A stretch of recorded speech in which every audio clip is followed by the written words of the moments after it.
গৌরব তার জেঠুমনিকে নিয়ে হসপিটালে যাওয়ার সময় পেয়ারকে এসে বাধা দেয়।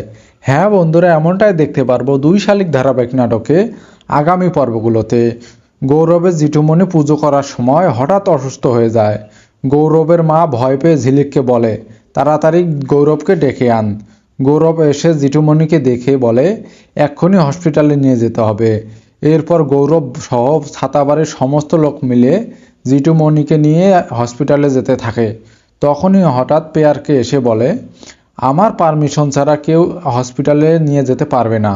তখনই সামনে এসে ঝিলিক বলে, একজন অসুস্থ মানুষকে নিয়ে যাওয়ার সময় কোনো পারমিশনের দরকার নেই। এরপর ঝিলিক ও গৌরব দুজন মিলে জেঠুমনিকে নিয়ে হসপিটালে যায়। অন্যদিকে দেখা যায় জেঠুমনি যখন সুস্থ হয়ে ছাতাবাড়িতে আসে, এরপর পেয়ারকে সমস্ত রুমের তালা লাগিয়ে দেয় আর বলে, এই বাড়িতে থাকতে হলে আমার কথা মতো চলতে হবে এবং আমার কথা মতো থাকতে হবে। এবং এই কথা শুনে ঝিলিক প্রচণ্ডভাবে রেগে যায়। হ্যাঁ বন্ধুরা, এমনটা হলে তোমাদের দেখতে কেমন লাগবে কমেন্ট করে জানিয়ে দাও। এবং পরবর্তী আপডেট পেতে আমাদের চ্যানেলটি সাবস্ক্রাইব করে পাশে থাকুন এবং বেল আইকনটি অন করে সাথেই থাকুন।